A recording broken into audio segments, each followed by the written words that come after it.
The Postmaster by Rabindranath Tagore. The postmaster first took up his duties in the village of Ullapur. Though the village was a small one, there was an indigo factory nearby, and the proprietor, an Englishman, had managed to get a post office established. Our postmaster belonged to Calcutta. He felt like a fish out of water in the remote village. His office and living room were in a dark, thatched shed, not far from a green, slimy pond, surrounded on all sides by a dense growth. The men employed in the indigo factory had no leisure.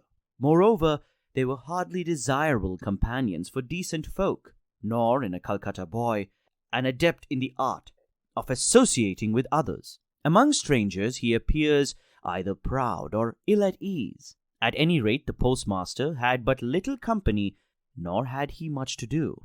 At times he tried his hand at writing a verse or two. That, the movement of the leaves, and the clouds of the sky were enough to fill life with joy. Such were sentiments to which he sought to give expression. But God knows that the poor fellow would have felt it as the gift of a new life, if some genie of the Arabian Nights had in one night swept away the trees, leaves and all, and replaced them with a macadamized road, hiding the clouds from view with rows of tall houses. The postmaster's salary was small. He had to cook his own meals, which he used to share with Ratan, an orphan girl of the village, who did odd jobs for him.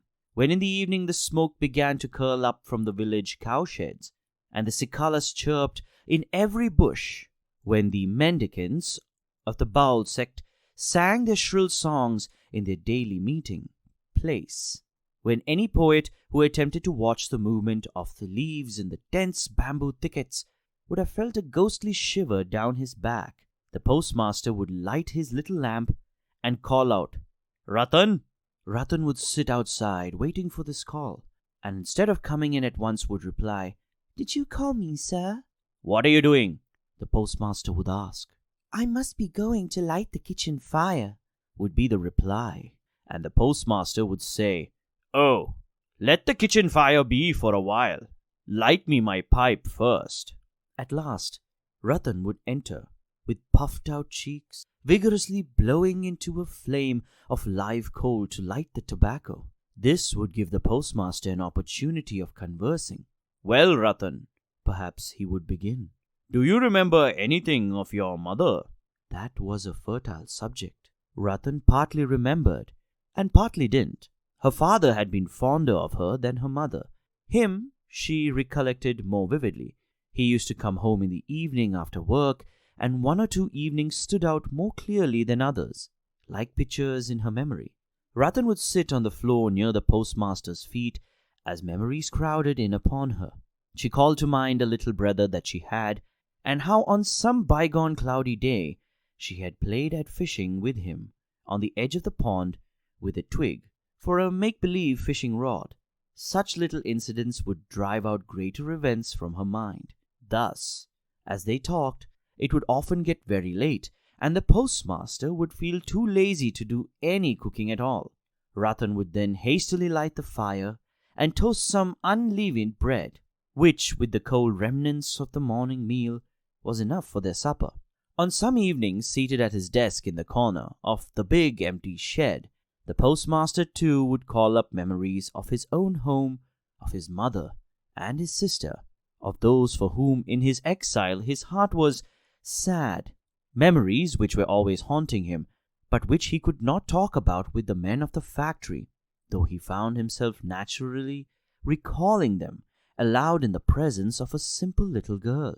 And so it came about that the girl would allude to his people as mother, brother, and sister, as if she had known them all her life. In fact, she had a complete picture of each of them painted in her little heart. One noon during the break in the rains, there was a cool, soft breeze blowing. The smell of the damp grass and leaves in the hot sun felt like the warm breathing of the tired earth on one's body. A persistent bird went on all the afternoon, repeating the burden of its one complaint in nature's audience chamber. The postmaster had nothing to do. The shimmer of the freshly washed leaves and the banked-up remnants of the retreating rain cloud were sights to see, and the postmaster was watching them and thinking to himself, "Oh, if only some kindred soul were near, just one loving human being whom I could hold near my heart." This is exactly what he went on to think, what the birds were trying to say, and it was the same feeling which the murmuring leaves were striving to express. But no one knows or would believe that such an idea might also take possession of an ill-paid village postmaster in the deep, silent, midday interval of his work. The postmaster sighed and called out, "Ratan!" Ratan was then sprawling beneath the guava tree, busily engaging in eating unripe guavas. At the voice of her master, she ran up breathlessly, saying, "Were you calling me, Dada?" "I was thinking," said the postmaster, "of teaching you to read." And then for the rest of the afternoon, he taught her the alphabet. Thus, in a very short time, Ratan had got as far as the double consonants. It seems as though the showers of the season would never end.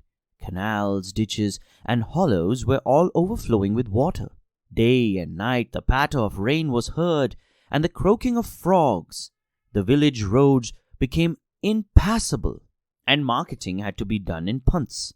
One heavily clouded morning, the postmaster's little pupil had been long waiting outside the door for her call, but not hearing it as usual, she took up her dog-eared book and slowly entered the room.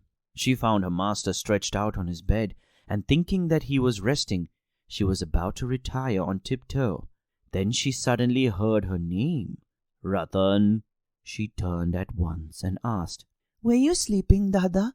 The postmaster, in a plaintive voice, said, "I'm not well. Feel my head. Is it very hot?" In the loneliness of his exile, and in the gloom of the rains, his ailing body needed a little tender nursing. He longed to remember the touch on the forehead of soft hands, with tinkling bracelets, to imagine the presence of loving womanhood. The nearness of mother and sister, and the exile was not disappointed. Ratan ceased to be a little girl. She at once stepped into the post of mother, called in the village doctor, gave the patient his pills at the proper intervals, sat up all night by his pillow, cooked his gruel for him, and every now and then asked, "Are you feeling better, Dada?" It was some time before the postmaster, with weakened body, was able to leave his sick bed. "No more of this," said he with decision. "I must get a transfer." He at once wrote off to Calcutta an application for a transfer on the grounds of unhealthiness of the place. Relieved from her duties as nurse, Ratan again took up her old place outside the door. But she no longer heard the same old call. She would sometimes peep inside furtively to find the postmaster sitting on his chair or stretched on his bed and staring absent-mindedly into space. While Ratan was awaiting her call, the postmaster was awaiting a reply to his application. The girl read her old lessons over and over again. Her great fear was lest, when the call came, she might be found wanting in the double consonants. At last, after a week, the call did come one evening. With an overflowing heart, Ratan rushed into the room with her. "Were you calling me, Dada?" The postmaster said, "I'm going away tomorrow, Ratan." "Where are you going, Dada?" "I am going home." "When will you be back?" "I am not coming back." Ratan asked no other question. The postmaster, of his own accord, went on to tell her that his application for transfer had been rejected, so he had resigned his post and was going home. For a long time neither of them spoke another word. The lamp went on dimly burning, and from a leak in one corner of the thatch, water dripped steadily into an earthen vessel on the floor beneath it. After a while, Ratan rose and went off to the kitchen to prepare the meal, but she was not so quick about it as on other days. Many new things to think of had entered her little brain. When the postmaster finished his supper, the girl suddenly asked him, "Dada, will you take me to your home?" The postmaster laughed. "What an idea!" said he. But he did not think it necessary to explain to the girl wherein lay the absurdity. The whole night, in her waking and in her dreams, the postmaster's laughing reply haunted her. What an idea! On getting up in the morning, the postmaster found his bath ready. He had stuck to his Calcutta habit of bathing in water drawn and kept in pitchers instead of taking a plunge in the river, as was the custom of the village. For some reason or the other, the girl could not ask him about the time of his departure, so she had fetched the water from the river long before the sunrise, that it should be ready as early as he might want it. After the bath came a call for Ratan. She entered noiselessly and looked silently into her master's face for orders. The master said, "You need not be anxious about my going away, Ratan. I shall tell my successor to look after you." These words were kindly meant, no doubt, but inscrutable are the ways of a woman's heart. Ratan had borne many a scolding from her master without complaint, but these kind of words she could not bear.